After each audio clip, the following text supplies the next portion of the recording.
Hello అండి, అందరికీ నమస్కారం. ఈరోజు అండి నేను ఫిష్ ఫ్రై చేస్తున్నానండి. కిలోకి కొంచెం తక్కువగా ఉంటాయి.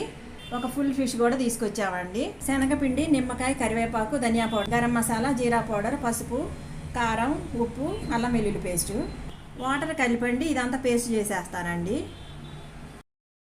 ఈ విధంగా పేస్ట్ చేశానండి. ఇప్పుడు దీనికి ముక్కలకు పట్టించేసేద్దాము. మసాలాలన్నీ ఇలాగ ముక్కలన్నిటి పట్టించేసానండి. హాఫ్ అన్ అవర్ తర్వాత షాలో ఫ్రై చేసుకుందామండి. డీప్ ఫ్రై అయితే చేయట్లేదండి, తక్కువ నూనెలోనే ఫ్రై చేసుకుందామండి. రెండు వైపులా మంచిగా ఫ్రై చేసుకుందామండి. చూడండి, ఒకవైపు చక్కగా కాలింది కదండి, ఇంకొక వైపు తిప్పుకుందాము. అన్నీ ఇలాగే తిప్పేసుకుందామండి. ఫిష్ ఫ్రై అయిపోయిందండి. ఇలా అంటుంటే చూడండి, ఏమి తునగటం లేదు. ఈ కరివేపాకు ఫ్లేవర్ అండి చాలా బాగుంటుందండి. తక్కువ ఆయిల్తో ఫిష్ పకోడీ లాగా వచ్చింది చూడండి. మీకు నచ్చితే మాత్రం తప్పకుండా లైక్ చేయండి, షేర్ చేయండి, సబ్స్క్రైబ్ చేయడం మాత్రం మర్చిపోకండి.